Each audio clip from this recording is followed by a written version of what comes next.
All right, Shabbat Shalom, everybody. Shabbat Shalom, family. Toda for tuning in. Toda for tuning in. Welcome back to the channel, everybody. Welcome back on this Shabbat day. Before we get started, we're going to give all praises, honor, and glory to our Elohim above, to our Father for giving us the ability to gather here today to review this history of his people, of his dispersed ones beyond the rivers of Nubia, beyond the rivers of Cush, beyond the rivers of Ethiopia. All right, so today we will be reviewing some key points from this book right here. The name of this book is Revelation, the movement of the Akan people from Canaan to Ghana. All right, this is the book we will be reviewing today. And we're just going to go over chapter 1, essentially. We're just going to go over chapter 1. And throughout chapter 1, we're going to learn about the people of Ghana, such as the Akan, the Guan, the Ewe, the Ga-Adangbe, the Gur, and the Go-Imba. All right. And if we look to the right here, we see as settlements of the Akan and Guan and their kinsmen. We see similar names or names that we are familiar with, such as Phoenicia or Phoenician again. We see Philister, Phoenician again. We see Israelites, we see Amorites, we see Midianites. So within the confines of Ghana, we can pretty much say that there is a cluster of Hebrews and Hamites, all right? Shemites and Hamites. So without further ado, we're going to go ahead and get into it. And to start off, we're going to start on chapter 1. Like I said, we're just going to get some key points out of chapter 1. And chapter 1 starts on page 34. All right, so a short history of Ghana. The Republic of Ghana encompasses the area that was formerly called the Gold Coast. Europeans came to this part of West Africa seeking trade. They found an abundance of mined gold, which is still produced there today. The name Ghana was taken from the Empire of Ghana, a great ancient civilization that arose in West Africa. The Gold Coast took the name Ghana when it became independent in 1957. Thus, the Republic of Ghana is a single territory, came into existence about 52 years ago. The people of modern Ghana are divided into several ethnic groups. These are the Akan, the Guan, the Ewe, the Ga-Adangbe, the Gur, and the Mo Dagbani. All right, so chapter 1, we're going to get into the Akan and Guan and the descendants of Ham. Continuing on, starting up top, it says, it is absolutely magic and it is mystic to study the history, the events, the lives, and the behavior of our individual groups of our foreparents who live in the ancient Orient, meaning from Edom to Babylon, and to compare them to the history, the events, the lives, and the behavior of the same foreparents who live in the ancient Sahara Ghana and present Ghana. And if I didn't mention this at the beginning of the book, this is like getting into the oral traditions of these peoples, right? So we're basically reading the oral traditions of the Akan and what they have to say about themselves and, the history. But it goes on to say it gives the feeling one is running around the same circle. It is something undescribable. It is deep. Feel it. It is like life event. It gives the feeling of running through a certain labyrinth. It looks like and feels like a web of Anansi. It gives the feeling it has no conclusion. It feels like dealing with history and events which happen at the same time and in the same place, even though the whole history and events play in different times and in a different place. It feels like calculating algebra. Be careful you don't get confused of the whole story at a certain time. And at the end of the day, one will contemplate about a whole lot to understand how magic and mystic this whole history can be. Does this make the mystic folk the chosen people? All right, so the Akan. The Akan, who now inhabit most of southern Ghana and part of the neighboring Ivory Coast, are one of the major ethno-linguistic groups of West Africa. They share a common tradition and culture and may be matrilineal or patrilineal. The territories of the Akan in Ghana are organized into 5 nations: Brong Ahafo Monteem, Ashanti Monteem, Apu I Monteem, as well as Afeni Monteem, and Ati Monteem. And forgive me if I'm butchering these words, all right? I do not speak native Akan, all right? I do not speak native Akan. So continuing on, it says the Akan are divided into a number of ethnic groups. All right, a Bora, a Boran. All right, we see names such as Sefwi, the Twifo, Wasa. We see the Fanti. We also see the Ashanti. All right, and other small groups. Continuing on, it says the Akan people are one ethnic group. Of these, the Ashanti produce the best known and most illustrious polity, but customs, religion, and political system of all Akan folk are closely related. All right, we're gonna let's see. I'm gonna go down to this third paragraph. It says other historians are with the idea that the present day Akan began migrating into the area of Ghana from about the middle of the 13th century until the early part of the 16th century. The high productivity and nutritiousness of East Asian crops underlay the population growth and affluence of the Akan folk in the early centuries of the second millennium, although it is not certain whether they settled in the forest area because they had learned to grow East Asian crops or were attracted into the forest because of the grown prosperity Asian crops had already brought. All right, so the question is, where did the Akan get this knowledge of growing Asian crops? That's the question. Or East Asian crops, as they say. Continuing on, probably pressures from the expanding peoples from the North and West Sudan in the areas that produced the empires of Ghana, Songhai, and Mali also influenced the southerly migrations of the Akan into the forest. All right, so continuing on. The origin of Amenam and Weem/Soro, in fact, the oral tradition of the Akan mentioned about two different places of origin. These are Amenam, which is in the Twi language means whole, and Weem or Soro, which in the Twi language means sky or heaven. Those mentioned names are absolutely symbolic and needs to be elaborated for a better understanding. Amenam, we have been informed earlier about some of the Akan who believe they emerged or originated from Amenam or whole. The symbolic word has deeper meaning, which is of our interest to look into its origins or look for its origins, I mean. The word Amenam is made up of the elements Ami and Nam. Amin is composed of the biblical Am, which is uncle on fatherly side relationship, therefore a folk. All right, the name contains an element of godly title and is used in composition with several other proper names, such as Amram. We see Nam is the short form of the biblical Nama or Nomi, which is great for or beautiful, the daughter of Im, right, which is in the Twi language palms from the Hebrew word Lamech, and the sister of Tubal Cain, all right, from the biblical Tubal Cain or Tubal Cain, the father of the smiths and ore workers. Until today, the smith caste is spread over all of Africa and takes a special position. The smiths form the peripheral company of the war leaders whom they privately served as political and administrative advisors. It goes on to say, so in effect, the word Amenam, which is whole, again in the Twi language, identifies the Akan as Israelites by origin, but we're going to continue to dig into this. Page 38, it mentions the word Ewim. All right, so Ewim, Weem, or Weem is sky, space. All right, and we also see Loim, which is Levi or Levites. We will further move to look out for the origin of Weem, right? Remember that Weem is sky in the Twi language. The other word for the Akan used to describe Soro, his place of origin. Weem is the short form of the Hebrew word Loim, which is Levite or the biblical Levi.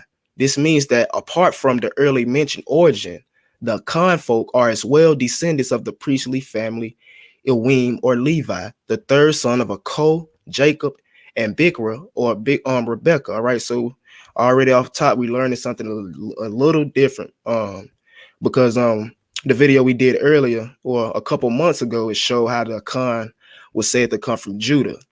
But we see that by way of their descendants of Weem, that they are descendants of Levi as well. So it goes on to say Levi was born after Shimon and Yehuda.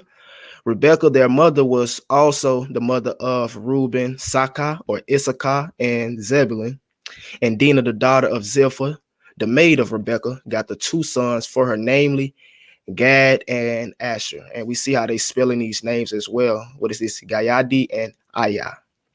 It goes on to say Levi was the ancestral father of the tribe Levites and the Levites' cult mission.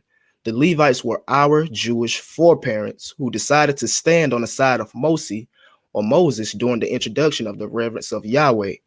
In the systems of the 12 tribes, Levi was the tribe who possessed the land with the reason of the holy. Excuse me, let me start this over. Levi was the tribe who possessed no land with the reasons of the holiness and the nearness to Yahweh's excellent and a benediction barrier, and for the priesthood purpose arranged. In the latter times, the Levites were divided into two.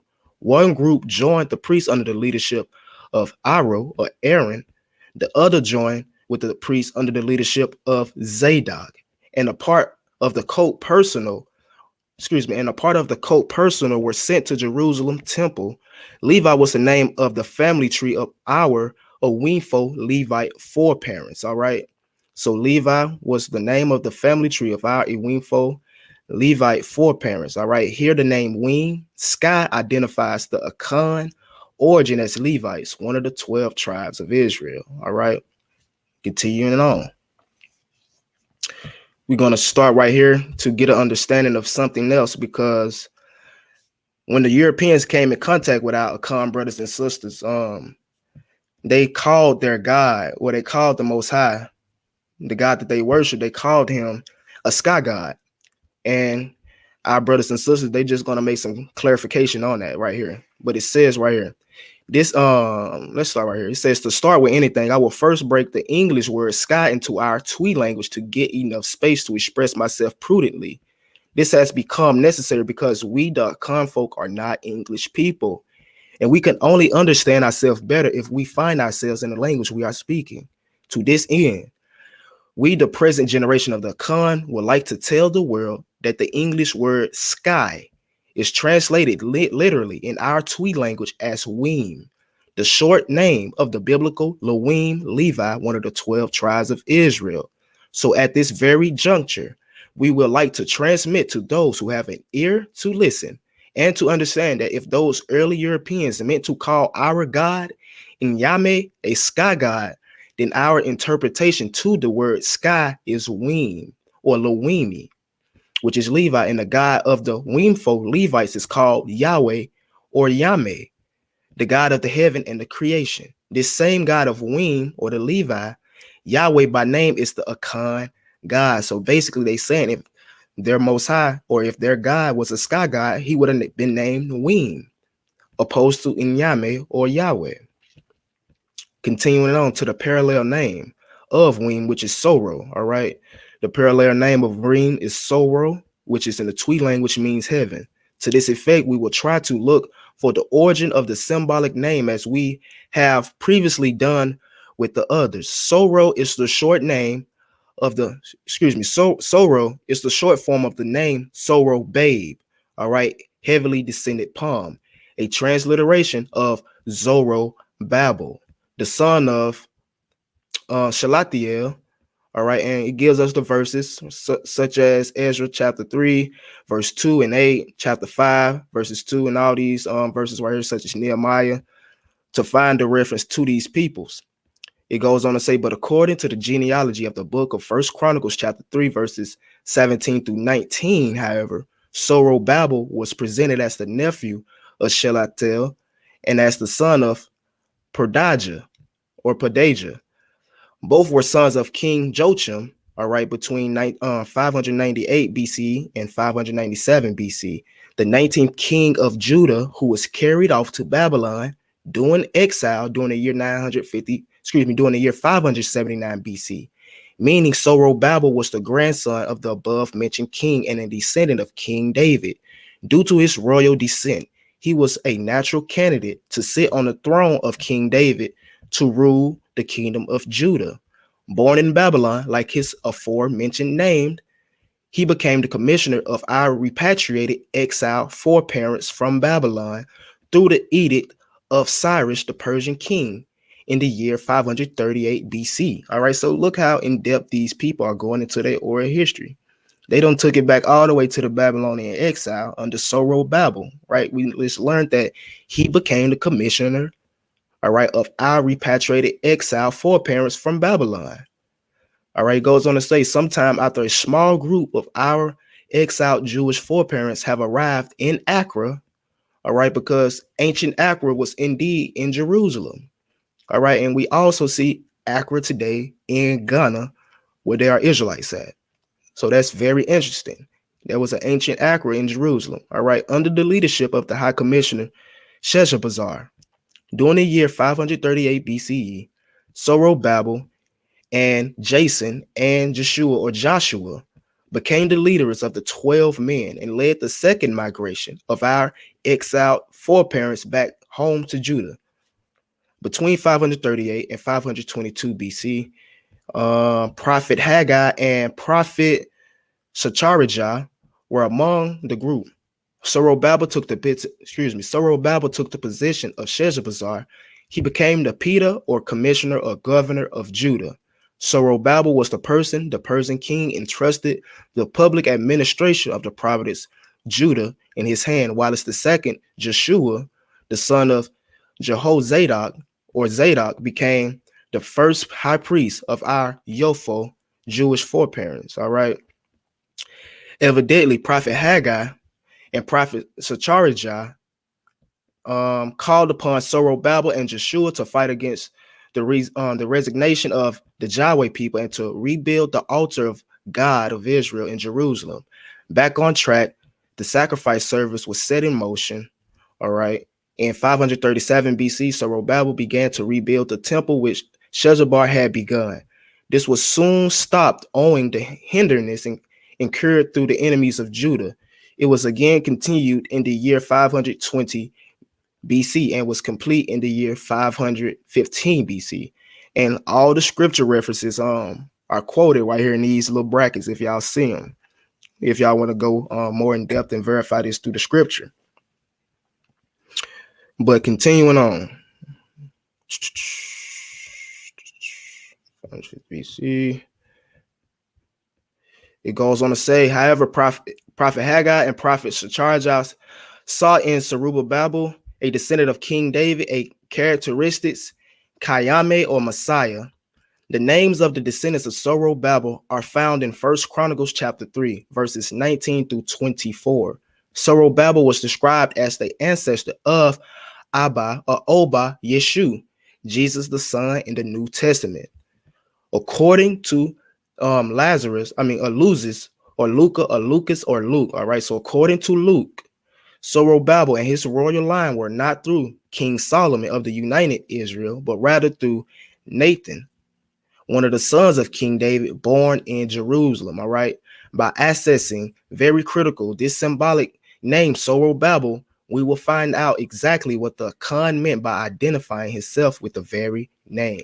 The implication of the origin of the name Zorobabel in the Akan sense here means nothing than a repatriated Jew from his own ancient Babylon who accompanied Zorobabel back home to Judah. All right, so we see a lot going on throughout the oral traditions. We see a man named Zorobabel leading some of the people back from Babylon to Accra or to Jerusalem.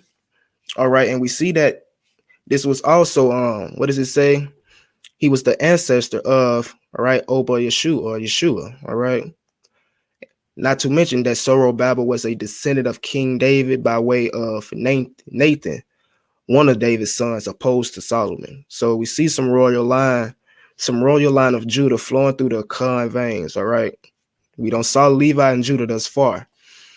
But continuing on, the origin of Anansi-Sim, which is memory, in comparison of the Akan Anansi-Sim to the oral tradition code of their ancient Jewish foreparents of Israel, we will take a short look of what the Holy Scripture has to say. According to the Holy Scriptures, such living memory was known in ancient Israel. Do this to my memory, right, which is quoted in Luke chapter 22, verses 19. All right, Anansi-Sim is something very great, very important, and very real to hold on to. Already in ancient Israel, there was such a living memory that there were the events and the greatest power action of God and the salvation. Example, the salvation events. All right, the root position of becoming a folk and to begin the whole history again. This, however, accompanied it constantly. The chosen loyalty and love should never be forgotten by the Yahweh children. Thus were held, especially during their departure from Egypt and the Rescue Act at the time of the annual recitation of the report of the Pascha Fest in the events of this memory. All right, Pascha Fest or Pesach or Passover. All right, so continuing on to the origin of the name Kwa. One second, reading this comment. All right, but origin of the name Kwa or Ka or Ko. It says, as already said, the Akan people belong to the Kwa language spoken group of people. The name Kwa is derived from the root word Ko, all right, means human or servant. Crystalline, on the other hand, describes the meaning of Kwa as a shortened of Ko or Ako. Whatever it is, the origin of the name Kwa or Ko has a long tradition and can be traced back to the Holy Scriptures. According to Odin and Seguini on page 214, Ko was the name of the Chaldean tribe originating from the eastern Babylon. It continued, the name of Ko is sometimes seen in the conform scripts as Kutu or Kutu. So it continues on to say, Subhan on page 389 describes the name Ko as a group of people found near Babylon who were allied or relatives of the Babylonians. Prophet Ezekiel described them amongst those Jewish people who were repatriated from their Babylonian exile to Judah. All right. It could as well be the name of a territory. It continued. All right. So remember, we just went over Sorrow and them, or Sorrow Babel, leading some exiles back to Judah. All right, from Babylon. It goes on to say Shmoj describes Ko as a tribe found in eastern Palestine, and Henning describes Ko as one of the sons of Babel, whose names was mentioned alongside Shur. All right, so in page 323 of their book, Odin and Suginia describes the name Sheol as a Chaldean tribe found in East Babylon, sometimes identified as Sutu. In the conform scripts, Picode, the other brother of Ko, is said to be an Aramaic nomadic tribe in eastern Babylon. In the Akkadian, the name Pikudu or Picode or Poku is an Aramaic tribesman who lived in southern Babylon. The Syrian and Babylonian writing evidence tells the name Picode was known since the time of Tiglath-Pileser III, king of Assyria. All right, Picode meant the same geographical region which belonged to Chaldea. Jeremiah mentioned the name Picode in his prophecies about the destruction of Babylon together with Meratijim. According to Ezekiel, Ko together with his brothers Picod and Sho were lovers of Aholibah, all right, of Aholibah, which is a symbolic description of Jerusalem, right? You can find it in Ezra chapter 23, verses 23. It goes on to say, in addition to that, the Khan root, Kwa, can as well be traced to the biblical Tikwa, which is hope. The literal translation of Tikwa is shaved head. All right, so we just tracing back that name, like they said, the origin of this name Kwa is traced back all the way to Chaldea, right, to eastern Babylon, as well as to eastern Palestine. But now we're about to go ahead and get into the origin of the name Akan. All right, so the origin of the name Akan, Ga-Akan or Ga-Akan, means foremost, genuine. All right, the plural form of Khan, which is first. All right, the long-awaited origin of the mystic Akan is finally revealed. The traces will bring us directly to one, Akan, right? Akan or a Jakan. In the Bible, it's Akan, a Chan, or a Char from the tribe of Judah. All right, so we see that one lineage is from the tribe of Judah. We see Ga-Akan or Jakan from the tribe of Gad. All right, so we also see tribes of Gad amongst the Akan. And we see Ga-Akan, Jakan from Seir Huru, Seir the Horite, which is the same as Edom. All right, so we see that Edom is amongst the Ashanti as well. I mean, amongst the Akan as well. But we gonna have to get more into that because it basically sums up what they meant by this when we get to that section. And we also see Beni or Beni Gaya Akan or Beni Jakan, sons of Jakan. To make it easier, we will be introduced to the origin of the various Akan as it appears on our list. All right, and we see Akan. This was the name of the son of Cami, right? Which in the Bible is Carmi, who was eventually the son of Judah, one of the 12 tribes of Israel. Also, down here in the footnote, we see that Tikwa was one of the forefathers of the Akan as well. But notice, before we even got to this, we already made mention that we had clans amongst the Akan by way of the Weem, who were from the tribe of Levi. So we see a lot of tribes amongst the Akan thus far. But continuing on, it says, during the time of Ga-Adangbe, the house of Jah, Jordan crossing to conquer Jericho, Akan committed sacrilege by helping himself to consecrate spoil of Jericho. All right, this offense was against Ban, all right, or the cherub of Yahweh. The act reflected on the entire nation, and in punishment, our Israelite foreparents suffered a severe reserve on the attack of Ai or Ai. All right, so we see that Akan committed a sacrilege, and the punishment reflected on the whole Israelite parents or the whole Israelite foreparents. It goes on to say that Akan's guilt was traced by Joshua, all right, or Joshua, and he confessed his sins openly before Adom Nyame, or even some of our brothers here today in the Americas, they say Adonai Yahweh, Adonai Yahuwah, or Adonai Yahweh, however they say it. But Adom Nyame means God of grace. He was stoned with his sons at Akukam, in the Bible is known as Aker Valley. The Talmud finds a indignation of this judgment in the Akan's ultimate confession and maintains that this saved him from the internal punishments. All right, Akan and Achan is said to be identical with Aka or Achar. All right, and then even look over here to this picture of an Edomite. We can clearly see Negroid features. We see the nose. We even see the locks hanging down his head. So at this point, we really shouldn't be saying Edomites are the white people. There's no reason we should be saying that. But it goes on to say, Gayakan or Jakan, he was the name of the ancestral father of the tribe of Gad and was the leader of the great family. Gad was one of the 12 tribes of Israel. It goes on to mention Akan or Akan again, or Jakan. He was one of the 3 sons of Issa or Ezer, the name of the brothers of Akan, who were Bilhan and Sawan or Sawan. Ezer, the father, was the Insa, the 6th of the Insan, 7th son of Seir the Horite, which became the latter Edom. This was after Esau, the twin brother of Jacob, and his descendants had settled in the land of Seir. All right, so this is what it meant earlier when it says that some of the Edomites were amongst the Akan. This right here where it says the descendants of the Akan and the descendants of Esau formed an allowance. All right, so the descendants of the Akan and the descendants of Esau formed an allowance. Very interesting. So did they form an allowance with a white man? That'll be the question to ask the camp brothers.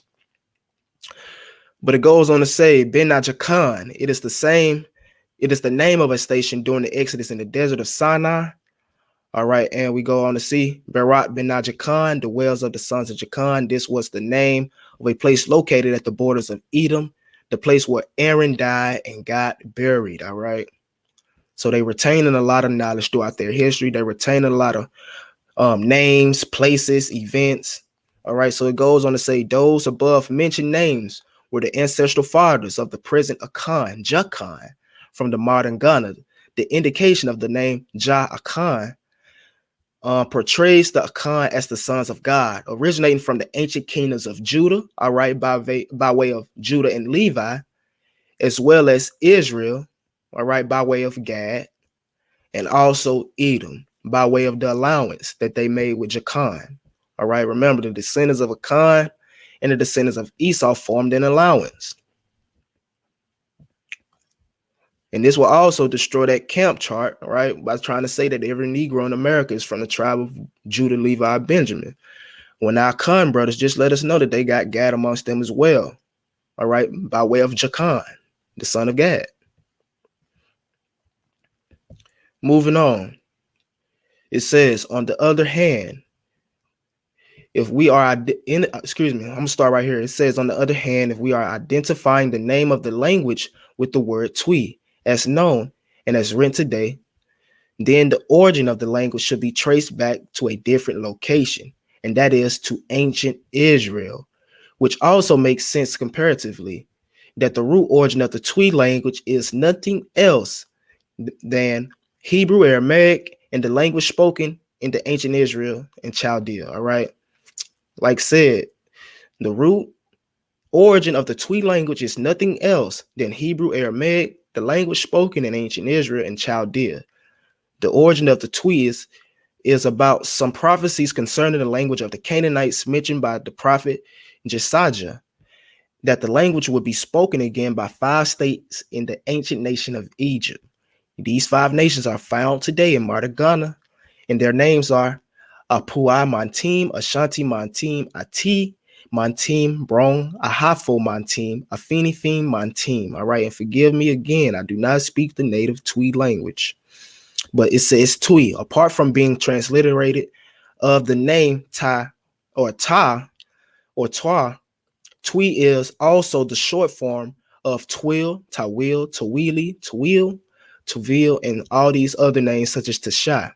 And it is explained in the Hebrew language as long duration, long, large, or tall.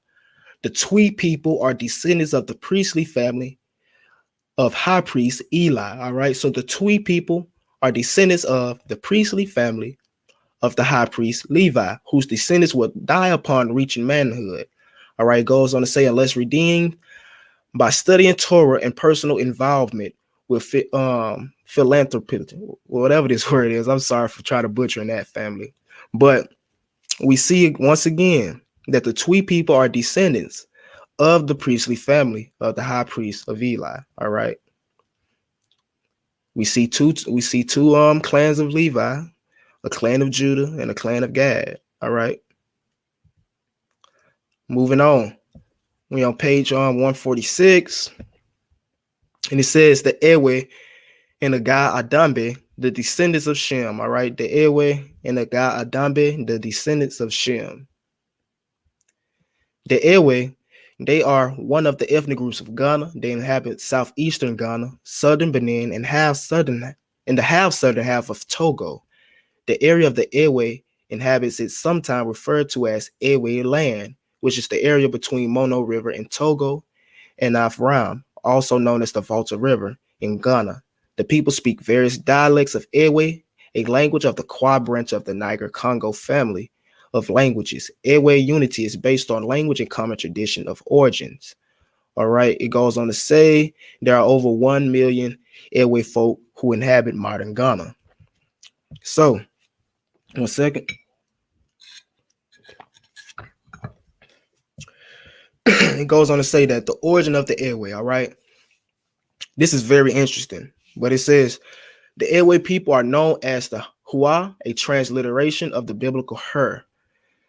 The name Ewe is as well a transliteration of Ewi, the name that the Ewe is a descendant of the biblical King Ewi and King Her, 2 of the 5 Midianite vassal kings of King Shihon of the Amorite. Our Israelite foreparents defeated King Ewi and King Her during the Exodus. Now, I say this is interesting because according to the little research I found on the Ewe, I haven't done a lot, but they say that they are descendants of Judah. So, and also a Ga-Adangbe elder stated the same thing, that the Ewe were Judah. So it seems like we do have the main consensus that these people are from, I guess you would say, Israel or the Middle East. We just have to do further research to verify if they are Israelites or Amorites, like our brothers are suggesting. But we will continue to do more research on them and probably bring something out here later in the future. But it goes on to say, the Ewe people are the original descendants of Midian, the origin of Araba. Araba or Arab originally means the desert nomad. It stands neither for a collective group of language nor for a specific group of people. They were rather a collective group of nomads who were called Araba by their Hebrew kinsmen. Keturah, the mother of the Araba folk, and the last woman of Abraham, was a Midianite by origin. Her descendants, the Ewe, established their first state in her name and called it Kitu, all right, the short form of her name, during their time in the Sahara, and later Kita, also the short form of the same Keturah in the Middle Age, found in Ghana today. This explanation brings us to the point that the Ewe is the original Araba race, and there is no other else. For any race who calls itself Araba is just an empty title. There can only be one. All right, tell them. All right, so we see that this is identifying the Ewe with the Araba race, or the original Arabs per se, and the Midianites or Amorites per se. But like I say, we're gonna dig into this Ewe stuff. We're gonna dig into it. But it looks like they are Semitic.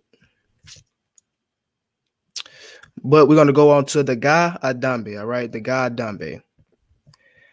The Ga is the folk who inhabit the southeastern coast of Ghana in the area of the city of Accra, the capital.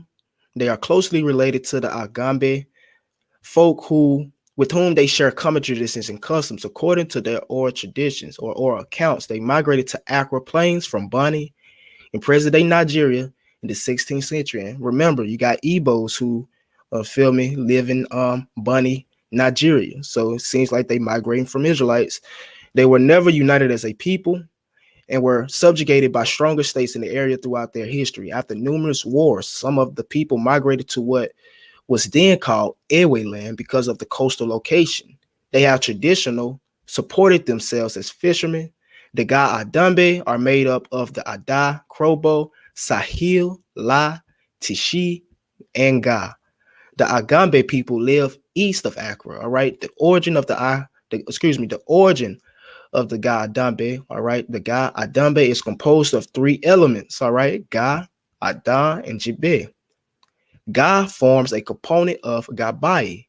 Ga came from the biblical Gabai, which means pride. He was one of our foreparents from the tribe of Benjamite who settled in Jerusalem after their Babylonian exile. All right, so we see what Benjamin amongst the Ga-Adangbe people. Continuing on, we see Adan is the biblical Adan or Adon, said to be an unknown area in Babylon, a place where our Israelite foreparents spent some time. And we move on to Jibi, which is a transcription of the biblical Jojiboha, right, which means hot. Jojiboha also equals Jabata, was the name of the fasting town located in the territories of the tribe of Gad. All right, so we know that the Ga-Adangbe also have Gadite history because that's what they claim, right? They claim to be the tribe of Gad, but this Gajiboa or this Gabai is something that's new. All right, I didn't know that they had a tribe of Benjamin amongst them. But concerning the Ga-Adangbe, I do have a video coming on them in a few weeks, in a few days, coming about the history of the Ga-Adangbe. They are indeed Israelites of the tribe of Gad, Benjamin, and also Dan. All right. But as this mentioned, Ga or Gabai was the foreparents of the tribe of Benjamin, all right, who returned from the Babylonian exile. That's who amongst the Ga, and the GB or Jojiboha, who was a town within the territories of Gad. So a lot of times our people will name themselves after the towns they was living in, or after their fathers, or after certain events. You just got to dig into the history of it. All right. But like I said, we're going to continue to bring out information on our people. And the main things to bring out from what we've read thus far is that these people, the Akan, they really do know their oral traditions. And they know their oral traditions. They know their history.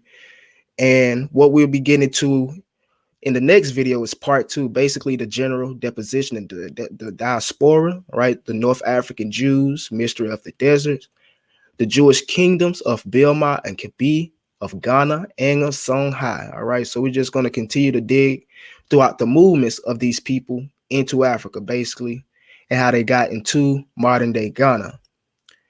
And with that, that's all I have, I believe, family.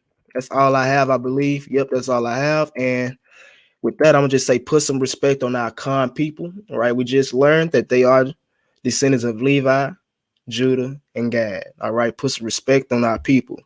And I'm gonna end this video by saying Shabbat Shalom, and we're gonna tune out with some Akan brothers from Ghana. All right, Kumasi. Shalom.